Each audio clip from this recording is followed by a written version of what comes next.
Danny, we have to go. Now! The boat. You're coming. Promise me, Lita. See. Come on, Danny.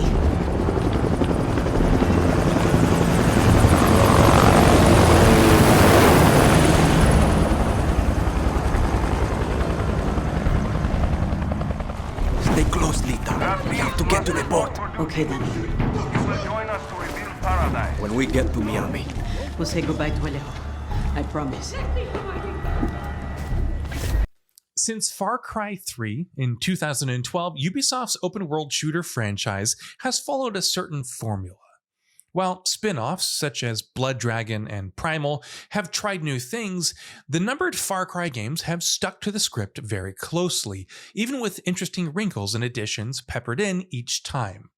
Far Cry 6 follows that tradition, offering an experience that is very much cut from the same cloth as its predecessors, in terms of structure, but it's got enough quality and new ideas of its own that, even though it isn't particularly unique, it's still an immensely enjoyable game.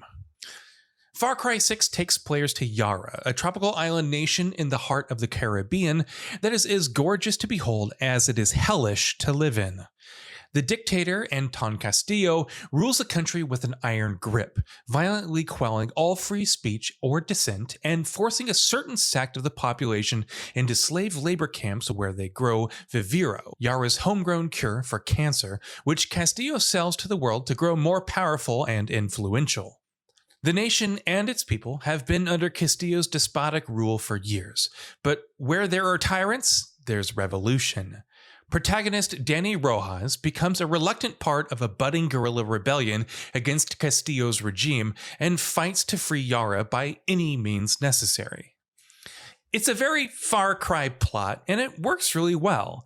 This series is always at its best when it immerses players in its worlds and brings them face to face with the cruelty of its magnetic villains.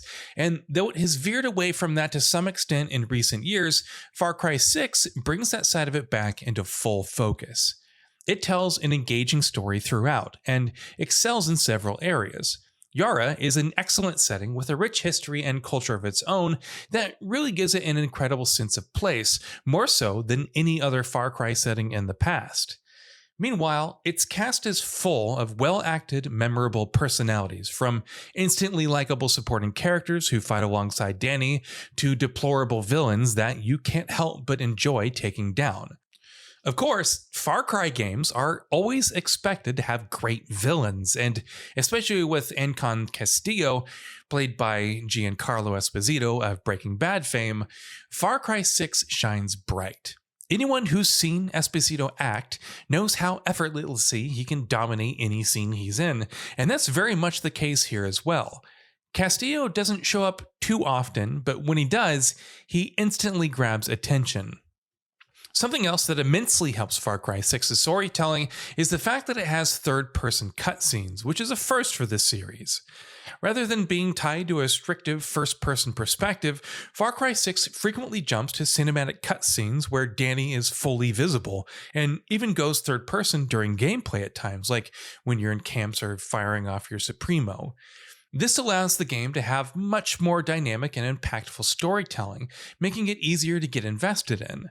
Sadly, the one truly weak point of the story is Danny Rojas himself, or herself, whose bland personality and flimsy motivations never do much to make the character likable.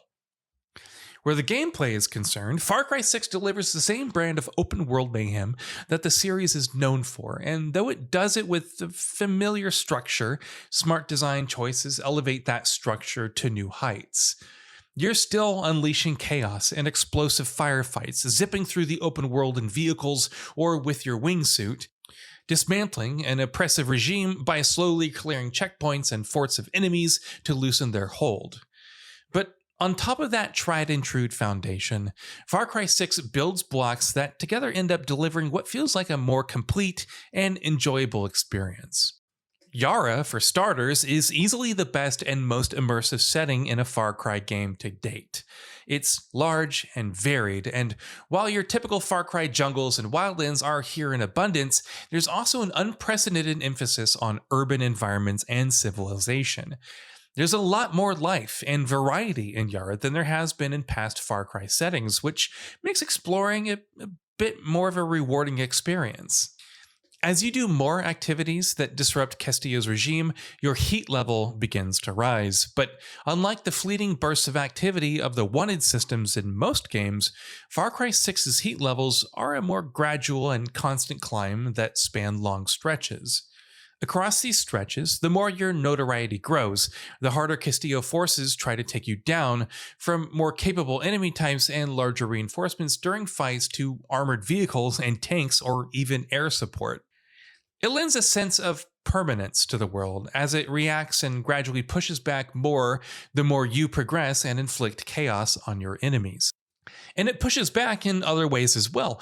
Combat, for instance, feels more deliberate and tactical than in previous Far Cry games, thanks to a greater emphasis on enemy variety. From snipers and armored foes and soldiers carrying heavy weapons, to medics who can revive downed enemies and foes who spray poisonous fumes at you and more, the game throws a lot of different enemy types at you in any given different scenario. Enemies also make much better use of vehicles, while certain bolt types are also more effective against certain enemies. You can always go for the head and kill an enemy with one shot, but you'll often find them wearing protective gear to make things trickier for you. There's always a lot to think about in most firefights, and rushing in guns blazing is almost always a bad idea. Planning out your moves and methodically executing your plan, or scrambling to improvise on the fly when everything goes south, always remains fun and appropriately challenging. That's not to say that, things are perfect. Enemy AI in particular can be wildly inconsistent at times, especially during stealth, but the pros far outweigh the cons here. Far Cry 6 also places a much greater emphasis on customization than its predecessors, which adds significant nuance to both combat and progression. Using materials you find throughout the world, you can customize your weapons in various ways. You can fashion a makeshift silencer using a used-up plastic bottle. While it's cheap and easy to make, it impacts the velocity of your shots and overheats too frequently. And a proper revolver will require rarer materials. You can also add different sights and scopes or modify bullets to tackle specific threats. Even the vehicles that you add to your collection throughout the game can be decked out with weapons, rams, cosmetics, and more. Then there are the resolver weapons, which you craft using depleted uranium. It's one of the rarest resources in the game, but with deadly makeshift weapons such as a flamethrower, a nail gun, a crossbow, and more, the rewards are worth it. What really helps Far Cry 6's customization is the fact that it has a tight economy. It doesn't give out resources too freely, especially the rarer ones, which means you have to think carefully about which customization you want to purchase. Each weapon has limited mod slots, you have limited resources, and each upgrade feels useful in its own way, so you're encouraged to think about your purchases and customize your weapons to tailor to your preferred playstyle. Gear is another important element of Far Cry 6's progression, and it too benefits from restraint. Rather than unloading a constant barrage of loot on you, the game has a limited number of weapons and gear pieces, and with each gear piece coming in with its own unique, usually useful perk, and the fact that you're encouraged to invest hard-earned resource to upgrade your weapons, each find and addition to your inventory feels very meaningful. Unsurprisingly, for an open-world game, especially one made by Ubisoft, Far Cry 6 does have some technical issues. Now, visually, it looks gorgeous, with Yara's dense and lush environments worthy of praise in particular, while performance is also maintained pretty well. There are a few rough edges here and there, though, like distant textures looking muddy or pop-in, or quest markers refusing to disappear even after you've finished the mission. I also ran into a progress blocking bug where the character that I had to follow refused to move, which meant I couldn't trigger the next leg of the mission. Thankfully, autosaves and checkpoints in Far Cry 6 are rather frequent. Most of these issues are pretty minor nuances, and while they don't affect the quality of the gameplay experience in any real way, they do make it feel a little less polished. At this point, Far Cry has comfortably settled into a successful formula, and clearly it doesn't intend to rock the boat too much. If you are already sold on what Far Cry is, and make no mistake, tens of millions of people are, judging by just how successful these games tend to be, then Far Cry 6 will give you more of the same that you love, but better realized and more polished than ever before.